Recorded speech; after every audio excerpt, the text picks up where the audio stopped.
last night whenever I signed off. I kind of thought maybe that we'd be able to shell corn today, but it lightly rained quite a bit more last night. I mean, most of the night I think it was just a steady drizzle slash mist, so I don't know.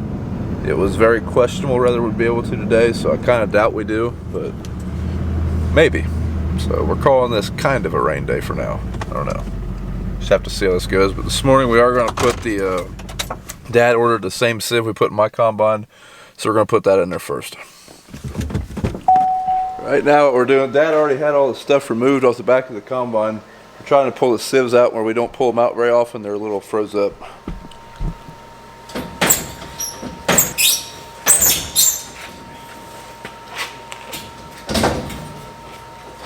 Go out your side, don't we? Alright, this is the top sieve coming out. This one will go back in. We're replacing the bottom one.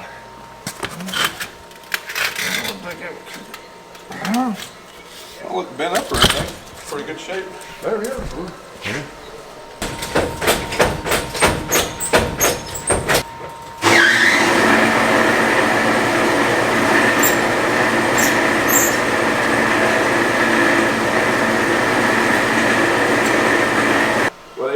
Kids and their phones. And themselves some. Here's the sieve that came out of the combine. This is the standard deep tooth sieve that I think most of the combines around here are spec'd with. And this is the Frogmouth sieve we're putting in. Looking at this sieve that comes in the combine, you can see this is fully closed. And there's this much of a gap for stuff to go down in. And this one's fully closed. There's less gap for debris like pods and whatnot to go down into. That's kind of the theory on why it's supposed to be better. Dad, you've ran one for a little while. What's your opinion on it? Well, it helps. It helps. I don't know what it'll do in corn. It's not supposed to make any difference in corn, so we'll find out. Hope not. It's a hell of a lot of money to find out and it don't work.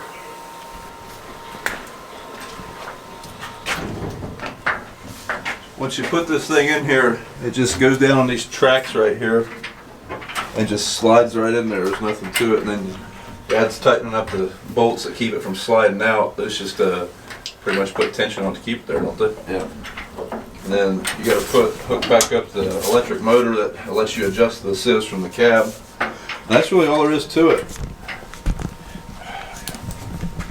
The hardest part of putting these things in is if you don't take yours out every year, like you probably should, they'll be seized up in there, which ours were.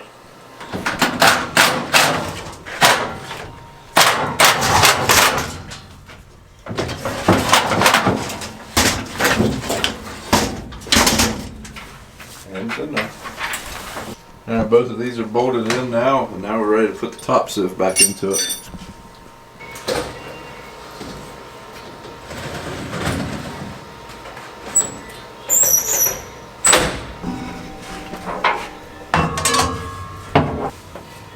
Look at this acrobatic feat.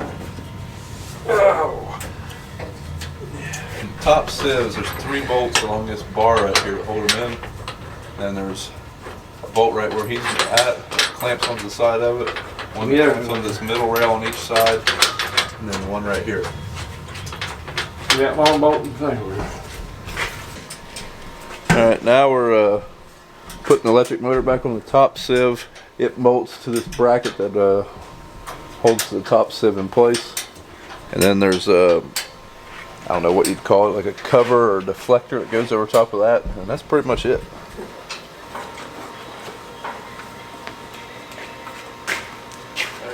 One little tip if you're putting in changing the sieves, there's 4 bolts, or I guess there's 5 bolts that hold this bottom panel here on, this last panel. The 2 on the ends do not line up where the crap. If you loosen this 18mm bolt right here, you're able to pry that bar back that has the threads for this bolt. And that's the best way to get it in there without cross threading. We didn't know that when we did it on my combine. We got everything else put back together, but this last piece, we don't know what it's called, so we're calling it the last piece. Alright guys, we got the Frogmouth sieve in, everything's back together. But we're kind of anticipating more down corn the later harvest gets and the more wet the crop conditions are, or the field conditions. So we're going to put this perforated screen in for the clean grain elevator. Hopefully that'll let some of that dirt fall out and maybe keep the grain sample from being so dirty from mud.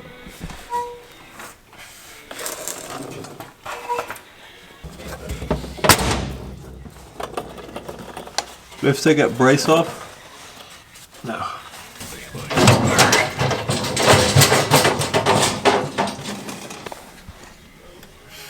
And we got her in there. So we got the parts in the combine that we wanted to get in there, and I think we're going to go get us something to eat at the local donut shop, and then probably go check the field, see how wet it is. But I highly doubt we'll be able to shell corn, but we're at least going to take a look at it.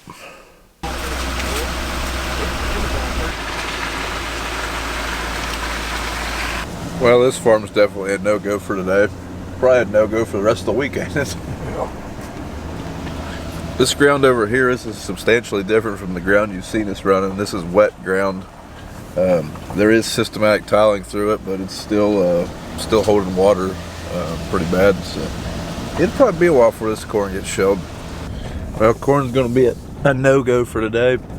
So we're going to hook up to Dad's Draper head, and I guess we're going to put a new knife in it.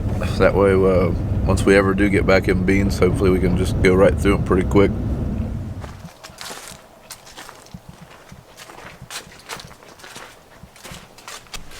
Alright, we're rebuilding the knife, or the sickle in this head. The sickle is what cuts the beans. This goes back and forth. And I mean, this one's starting to get pretty dull, so while we're rained out, we're going to go ahead and replace it. And I'd say we'll be able to run beans fairly fast now. I mean, I'd say we'll be able to run 5 miles an hour. And this one's about dull enough to where it's not cutting them, it's just going to push them over. So we're going to go ahead and take care of that while we're on a rain day. Here's what, there's a new one. There's the old one. You can kind of see that they're getting kind of wore.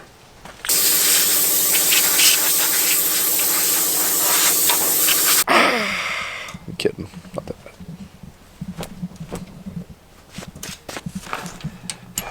We were putting these on there, we found we had a guard broke. So these guards just act as just what they say, a guard. Helps keep rocks and stuff from hitting the cutter bar or sticks or whatever. But they do break after time. And I mean, it's just a common wear item, just like the sections really. They also help aid in cutting it. This is an edge right here, so when this sickle bar goes back and forth, it cuts it off right there. When you replace sections on here, you can see they're under these guards, so you got to pry them back and forth. You just pry them off the bolts. You just got to watch, because it could be a real finger pincher.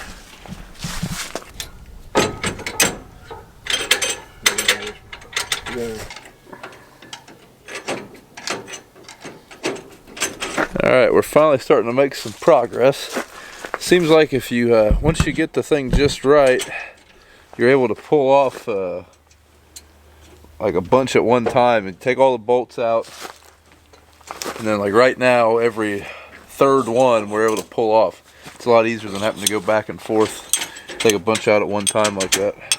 You'd have thought we'd have been smart enough to think of that an hour ago, but you'd have been wrong.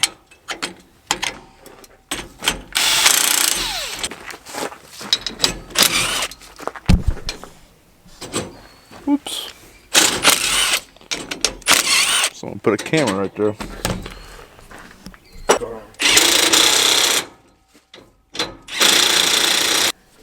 So that we could slide the cutter bar in and out as we needed, we took the drive part of it apart at the beginning. That's all we got left for that. We'll be done putting the sections in this thing.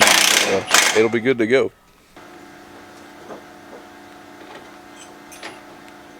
You ain't gonna cry, are you? No, you're gonna laugh. Oh, my Mason. Give me a big smile. Give me us a big smile. Alright guys, this thing is put back together and ready to go. While it's still here at the shop, we're going to throw some grease on it before we use it again. And it'll be ready to roll. Unfortunately, the beans are not ready to roll. There's a chance that we're going to try to do corn tomorrow. I don't think it's supposed to rain anymore today or tonight, but I think tomorrow evening, towards the end of the day, there is a chance to rain. But hopefully we can get some acres knocked out tomorrow, but we'll just have to see. But thanks for watching. If you like what you've seen, follow me on Instagram at Brian's Farming Videos, at Twitter at Brian's Farming Videos, and Facebook at Brown Farms. Thanks for watching, and we'll see you tomorrow.